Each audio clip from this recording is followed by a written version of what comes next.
Desu Gan, man. Desu Gan. Oh my god, too real. The ending of this episode was so real. SAO 2, episode 9, Gale Online arc. I just really enjoyed this episode. While there was a similar level of action to, in this week's episode compared to last week's episode, this episode was leaps and bounds better.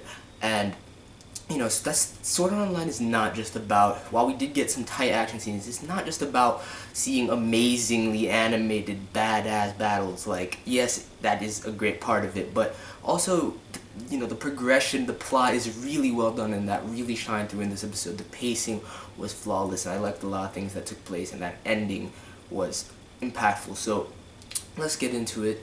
Basically, I like at the beginning how Sinon didn't hesitate, listening to Kirito just taking the shot at Death Gun right from the jump, and dude is a beast, just dodging it, completely aware of their presence, not even fazed by the fact that they're perched up over there. Finishes off his ritual, kills the Pale Rider, and it was just beastly. Rest in peace, Pale Rider, man. You struggled to the end, you were dope, but got taken out by Death Gun. It's unfortunate. Sinon, I'm surprised that she has such a hard time believing what Kirito is telling her regarding Death Gun's power, because honestly, is that like normally what happens when characters DC from GGO? Like, is that what happens when there's a disconnection? Like, dude got shot once by the gun, his health didn't even go all the way down, and then he was like writhing on the ground, like, oh, my heart stopped, and like clutching his chest. Like, do people normally clutch their chest and writhe? Is that no part of the normal disconnection in VRMOs? Like, is that what happens? I seriously doubt that. I'm pretty sure they just go away or something, probably like spaz for a quick second, but there shouldn't be writhing. So clearly, based on seeing that, Sinon should just believe him from the jump, but she is clearly, even though she was hesitant, she knows, and really she was just struggling mostly with the trauma of her past, which was brought up here again. And I like that, at the beginning, she didn't let it phase her too much, and she was able to carry on and do things. So I like how it was implemented, how they put it in there multiple times throughout the episode as a result of this turning from, a game to reality, and the fact that you can be killed. The alliance, the combi between Kirito and Sinon, really like that that's official now. They're going after Death Gun together. It's just really nice to see that, and they're pretty much going to go after anybody that's in their way. As you see, when that one guy attacks them, they do that team up, and that Hector too, dude, that sniper is too powerful, because Sinon that dude took one shot to the stomach, and the whole top half of his body just blown off, dude. I was just like, oh my goodness, that gun is too real. But just like it, that scene too, Kirito flipping around, once again deflecting the bullets with the lightsaber, just really well done. Animation was flawless, and like I said, the pacing was really well done as they're going after Death Gun. Finally, narrowed down his alias to Gunner X, and they're going after him in the city. And I'm just not surprised at how he was able to trick them, honestly, because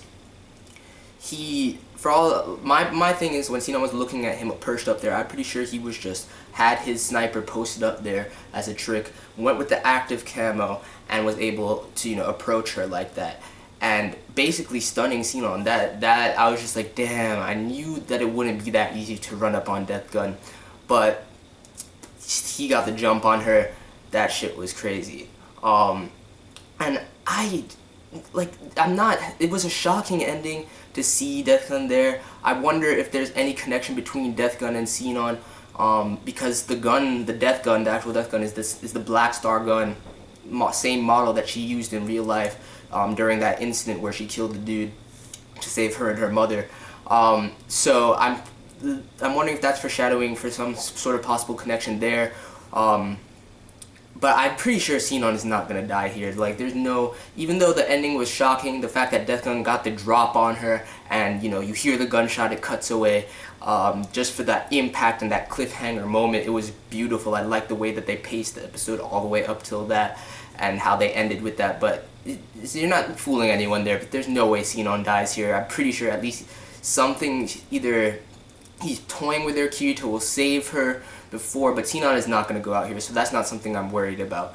Other half of the episode, you have, I like seeing Klein and Asuna and the crew watching the Bullet of Bullets, and you know, I like that they're perceptive enough to know right away, like Klein's reaction just mad quick on the uptake, like, yes, that's a Laughing Coffin member, pretty much narrowing it down. Klein is showing mad perception during this episode, and Asuna's mobilizing herself. You see her logging out, going to question the dude that recruited Kirito for this mission and whatnot, and I wonder if possibly, you know, Asuna might enter GGO and try and, you know, assist Kirito in that way. Who knows? Honestly, it would be really dope if she did, but at the same time, they're already in the Bullet of Bullets tournament, so I doubt that even if she went in there, there's nothing she could physically do to assist him, so she's probably not going to go in there for sure, but I just like the fact that Asuna's on the move and she's doing something, and we're going to get some scenes with her cutting away, because it's nice to cut away to something else while something like this is going on, so you just have a nicer flow to the episode, much better pacing. But crazy episode nonetheless. The alliance, the combi between Kirito and Sinon, you know, Asuna on the move, Death Gun just going in, just crazy, dude. It has that paralysis shot. That shit is sick. Just I don't know. I just really enjoyed this episode for mainly pacing and plot progression purposes.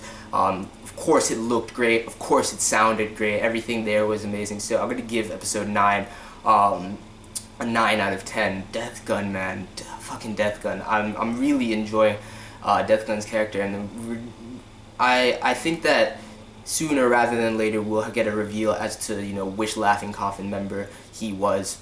If Kirito doesn't figure it out, the perception of Klein is proving mad useful right now, so see how that goes. But just a really good episode overall. Let me know what you guys thought in the comment section, everything. You know, be sure to like, subscribe if you enjoy these videos. And what do you think about Sinon? Do you think she's dead? I personally, there's no way Sinon is dead, so I'm not even gonna listen to people who actually think that Sinon would die. That's just ridiculous. She could, but not here, not episode 9. They just do that for the impact. Episode 9s are always impactful like that, I feel like. But what do you think? Who do you think Death Gun's true identity is? I mean, I guess we don't have too much information to really make that determination. Do you think Asuna will hop in on GGO, try and go in there and assist Kirito that way? Or what do you think her next move will be? And yeah, what do you think of fucking Death Gun? Dude is a fucking beast. That's pretty much it. I'm out. Peace.